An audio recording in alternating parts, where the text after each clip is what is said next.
Hello everybody, welcome to a really behind the scenes development diary kind of thing series I'm going to try to do for the CTM map I am making. It is in cooperation with one other friend who I'm not going to mention yet because he hasn't done a whole lot of work.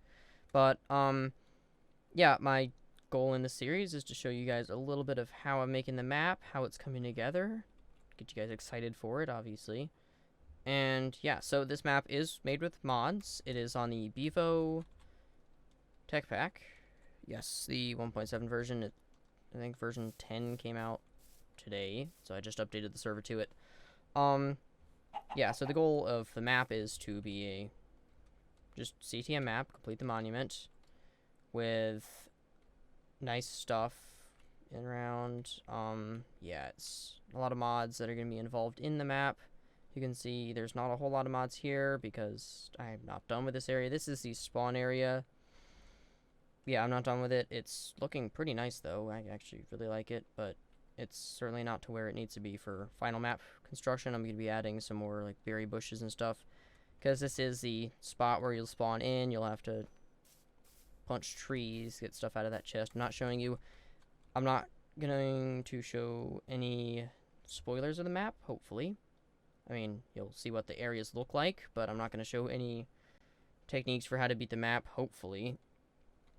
You never know, maybe I will on accident, but, yeah, so that if you do play the map, you will not be surprised, or you will be surprised if you play the map. You won't know exactly what to do, because that would be bad. Yeah, so there are a few things I can show you today. One thing is obviously the spawn area. This whole area was made with World Edit. Yes. A lot of the rest of the map was made in MC Edit. This section was made in World Edit. All the mountains are with World Edit. This is some leftover gravel. I used gravel brushes from World Edit to make the mountains look like they do, and then just replaced it with stone and dirt. It came out really nice. You'll notice that I left it open to the void, but I didn't. This is all thickened glass from extra utilities. I want you guys to see that this is a void world, because it actually makes the map harder. Natural spawns are going to be a lot more because it's a void world, but again, it helps emphasize the fact that you should not go outside the boundaries. Again, I'm not going to explain the rules here. This is just a oh my god, developmental diary. Yeah, that's hard to say for me. So I can do warp cave 1, I guess. This is the spawn cave. Really nice. There's 4 sections. I'm not quite done with them, but one of them is obviously going to be the lush cave type aspect. Yeah, so when you spawn, first area is going to be this. I'm not quite sure how you're going to get here, but you will. Ooh, cave noises. Yeah, so that's that. Not going to go through that teleporter. That takes you to the monument. So back. Yeah, I can show you one of the sections I'm just creating, and I will cut to that. Alright, so before I go to the cave I'm about to make, I want to show you guys one of the caves I'm in the process of making. This is going to be kind of similar. These two are going to be in the same area. I'm actually making the intersection for this section of the map with these kind of caves. I'll get into this lighting later in the video, but just so you guys know that this is cool, let me get night vision. That would be really nice. So yeah, this is what it looks like. It's not too shabby. I kind of like it. You'll see a little bit more on how this is made, sort of, once I cut to where it actually is, but yeah, it's definitely not done. This would be the dungeon where you go in and there's absolutely nothing in there yet. So yeah, I will see you guys on the flip side. Okay, yeah, so if this would like to load, it's a little bit slow because I'm recording. This was just made in MC Edit. And it's gonna be rather large. I mean, I'm not trying to make the map as unique as I can. It's going to be unique a little more. I know you guys are like, oh, this is modded, but why do I see a ton of stone and everything everywhere? It's going to be modded in more of the gameplay than the world. Obviously, it's very hard to put modded blocks in through MC Edit, but of course, it's hard to make terrain that isn't vanilla. So that's one thing that is kind of stupid of people, but I understand if you're coming from. I'm just going to pick a random item to use. Something that is not too outlandish. There's seeds. We'll just go with creeper plant seeds. I'll set up in world edit. You can set brushes on any item to change them. So brush, erode, just give it a 5. So erode brush is actually an add-on for world edit. It lets me, it's the same thing as a smooth brush. It just lets me go vertically, where the smooth brush will not let you go vertically at all. It's horrible. So I'm gonna be smoothing out a lot of this because, as you can see, it looks really, really rough. I used some erode brushes in MC Edit before making this. This is all a ton of spheres. If you can still see, it's just a good amount of spheres. So first thing, make a ton of spheres. Second thing, erode it up so it does not look nearly the same as a ton of spheres. And ideally, it should come out looking pretty decent. This is a very sloppy job. I did not make a whole lot of time. I planned on doing a little more in-game than in MC Edit because I don't really like it. But this brush is way too small. I'll get 15. There, now I'm smoothing a larger area at a time. Yeah, so I'm going to go and do a lot of this off camera, and hopefully you guys will be able to see a good result in between. I might make some other minor tweaks around the cave to smooth things out, make it look a little more cavey and not so world edited in. So yeah, I'll be back. Alright guys, it's worth noting that while I am smoothing this out, it does make the terrain look nicer. You can see the floor is already looking quite a bit better. However, it does have a tendency to create perfect circles around here. You can see I've got very lovely indentations, and as I smooth this one, it's actually going to become more and more spherical. I guess that's as eroded smooth as I'm going to get. But yeah, you can see down here and here, everything is pretty much just perfect circles. So one way to combat this, and I'm actually going to do it along here, you can see I have a brush. It is masked to stone. It's 80% stone, 20% air, so it's going to take about 20% of the blocks and destroy them.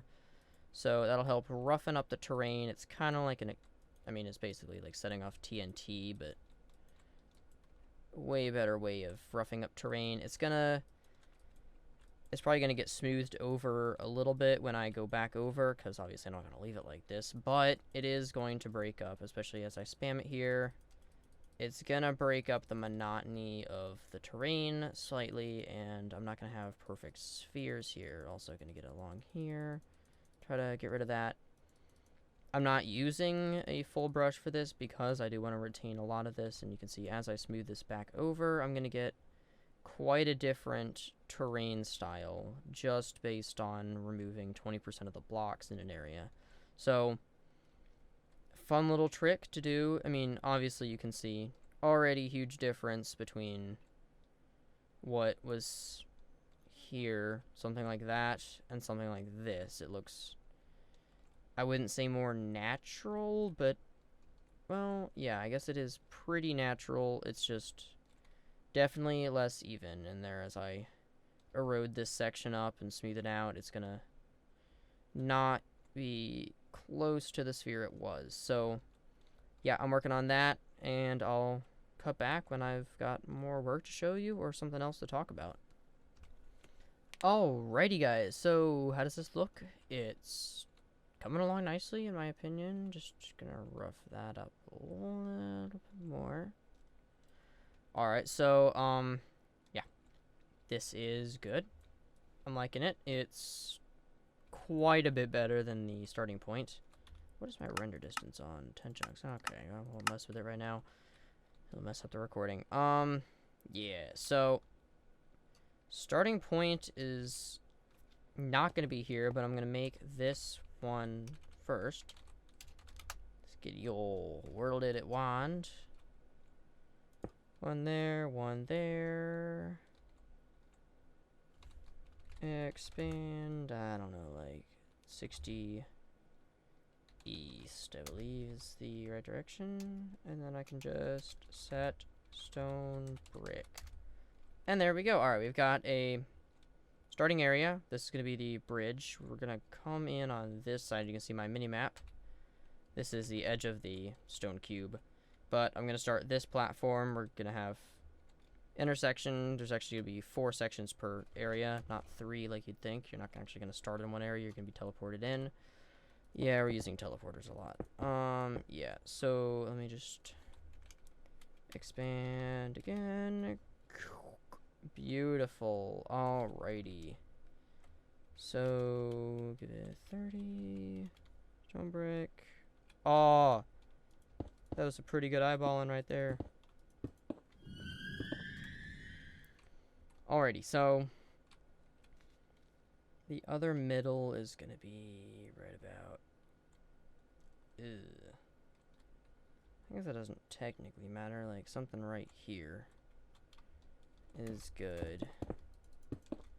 Right? Is that towards the middle? Yeah. No. Well, I guess something closer to here is the middle.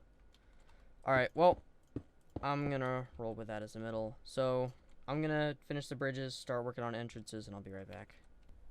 Bam! I'm done. Alright, so this is easy. I am not quite sure. We're using portals to get around, because, yeah, if you didn't notice, not everything is connected. There's just different sections in the void. So, I will deal with that later. You're probably going to... I guess I might actually have you guys... The people coming through the map come in on this side. Yeah, maybe. So, I might... I don't know, we'll see. You may just be teleported in here, but then there's no way to get out. I might have to go for 3. Anyway, I wanted to place a spawner in the middle, so right there. Set mob spawner skeleton. Alrighty. Night vision just wore off. You can see exactly what it's gonna look like coming from this side. Let's just... I'm liking this. I might light up the floor. Yeah, let me do that. I'm going to set up my brush the way I want, and I'll be right back and show you guys exactly how I'm doing that. Alright, so there's the brush. It's 2% of the light gray glowstone lamp from extra utilities you saw in the first cavern. 5 block radius, 97% stone. I actually need to change that. That's weird. Alright, there we go. So, I'm just going to go around, lighting up areas. You can see it's basically just how I do it. I'm guessing I'm probably going to want to light up the walls. Yeah, let me go and at least light up the floor. So, yeah, I'm basically just right-clicking. You can see it's placing random amounts, so I have that going for me. It looks a little more natural to have that stuff. I do have the map set to Eternal Day, and by set, I mean I have a command block making it daytime. So, I might go and turn that off in order to see how this looks at night, after I'm done placing all of these. Was it this side is the entrance? No, this side was the entrance. Yeah, okay, yeah, there, it just changed to daytime. Yeah, so this is gonna take a long time. Alrighty, so there it is at nighttime. Not too shabby. I really like the honeycomb effect that it has going here. I'm gonna leave the bottom of the cave dark. I'm probably gonna go through and grass this, maybe. I'm not too sure. I'll put water down here or something, leave a comment with an idea and I might use it. I need to get rid of some of that glowstone right there, though. I don't really want glowstone on the floor because it interrupts with the spawning a bit, so I might not do that. It depends if I put water. If I put water down, then there's no point. Yeah, so, again, skeleton spawner in the middle. That's... Wait, right? Did I... I thought it was skeleton. Where's the command I used? Yeah. Huh. Well, I think it's the world set on peaceful, so I'll tinker with that later. I believe this episode has run on quite a long time. Hope you guys enjoyed seeing me put together at least one section of the map. Yeah, there's obviously a lot to do. I have yet to actually make the sections. This is an intersection. Warp Cave 5. This is gonna line up somehow. I'm either gonna world edit everything in so the bridge continues this way, or just have a portal. Yeah, so we'll see. Obviously, these are gonna be in the same intersection. So, hope you guys enjoyed it. Let me know if you want to see more of this. I do have indeed quite a bit more to show you that I haven't yet, but let me know if you want to see more, and I will deliver. Thanks for watching.